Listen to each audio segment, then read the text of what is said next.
News Tamil கழுகு. உண்மையை சொன்னது குத்தமா, அதுக்காகவா கட்சியை விட்டு தூக்குவீங்கன்னு கொதிச்சிருக்காரு மதுரக்கார ரத்தத்தின் ரத்தம்.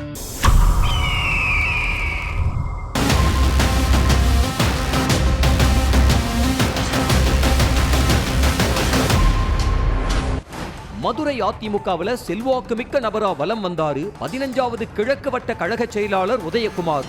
முன்னாள் அமைச்சர் செல்லூர் ராஜுவோட தீவிர ஆதரவாளரான இவரு கடந்த 6ஆம் தேதி கட்சி கட்டுப்பாட்டை மீறி செயல்பட்டதா சொல்லி கட்சியை விட்டு நீக்கியிருக்கு அதிமுக தலைமை. என்னது, செல்லூர் ராஜுவின் ஆதரவாளரையே தூக்கிட்டாங்களான்னு மதுரை மாநகர அதிமுகவில் சலசலப்பு.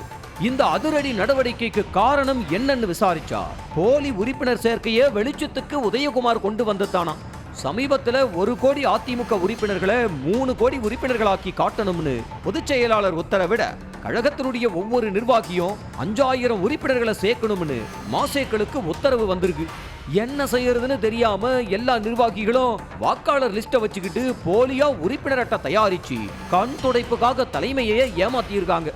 இதை பொறுத்து கொள்ள முடியாத உண்மையான ரத்தத்தின் ரத்தமான உதயகுமார் செல்லூர் ராஜு கிட்ட முறையிட அவரோ இருக்கட்டும், எல்லாம் எப்படி பண்றாங்களோ அதையே நீயும் பண்ணுப்பான்னு சொல்ல திடீர் புரட்சியா இந்த தகவலை பத்திரிகைக்கு உதயகுமார் கொடுத்திருக்காரு. தான் வளர்த்த மரத்தை தானே வெட்டிய கதையா செல்லூர் ராஜுவே தலைமை கிட்ட சொல்லி உதயகுமார கட்சியிலிருந்து நீக்க வச்சதா பேசிக்கிறாங்க. உண்மையை சொன்னது குத்தமானு கொந்தளிச்சிருக்காரு உதயகுமார்.